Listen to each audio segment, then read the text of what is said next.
അടിമാലി കുതിരയള ഉന്നതി view point റോഡിന്റെ ഉദ്ഘാടനം നടന്നു. രാജ്യസഭാ അംഗം ഹാരിസ് ബീരാൻ റോഡിന്റെ ഉദ്ഘാടന കർമ്മം നിർവഹിച്ചു.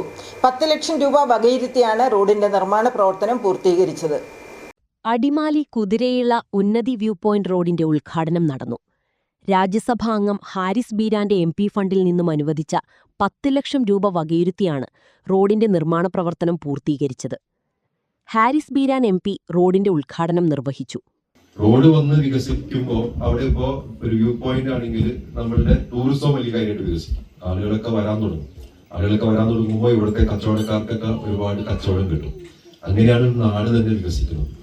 അപ്പൊ MP എന്നുള്ള നിലയിൽ നമ്മളുടെ ഒരു സന്തോഷം എന്ന് പറയുന്നത് നിങ്ങളുടെ മുഖത്തുനിന്ന് കാണുന്ന ചിരി ഉണ്ടല്ല, അതാണ് നമ്മളുടെ ഒരു സന്തോഷം, നമ്മളുടെ ഒരു വിജയം എന്ന് പറയുന്നത് MP എന്നുള്ളത്. അഡ്വക്കേറ്റ് ഡീൻ കുര്യാക്കോസ് MP ഉൾപ്പെടെ വിവിധ നേതാക്കളുടെ ഫണ്ടിൽ നിന്നും ഘട്ടം ഘട്ടമായി അനുവദിച്ച തുക വകയിരുത്തിയാണ് റോഡ് നിർമ്മാണം ഏകദേശം പൂർത്തീകരിച്ചത്. ഇനി 400 മീറ്ററോടി കൂടി കോൺക്രീറ്റ് ചെയ്തു പൂർത്തീകരിക്കാനുണ്ട്. ഇതോടെ കുതിരയിള വ്യൂ പോയിന്റ് സഞ്ചാരികളെ ആകർഷിക്കുമെന്ന കാര്യത്തിൽ സംശയമില്ല. അടിമാലിയുടെ മറ്റൊരു മാറ്റത്തിനു കുതിപ്പാണ് ഈ റോഡ് നിർമ്മാണം. ചടങ്ങിൽ പഞ്ചായത്ത് വൈസ് പ്രസിഡന്റ് റൈഹാനത്ത് ഷുക്കൂർ അധ്യക്ഷത വഹിച്ചു. Panchayat president Babu P. കുര്യാക്കോസ് മുഖ്യപ്രഭാഷണം നടത്തി. പരിപാടിയിൽ ജില്ലാ panchayat vice president TS Siddique, മുൻ മെമ്പർ അനസ് ഇബ്രാഹിം, മനോജ് രഞ്ജൻ തുടങ്ങി നിരവധി ആളുകൾ പരിപാടിയിൽ പങ്കെടുത്തു.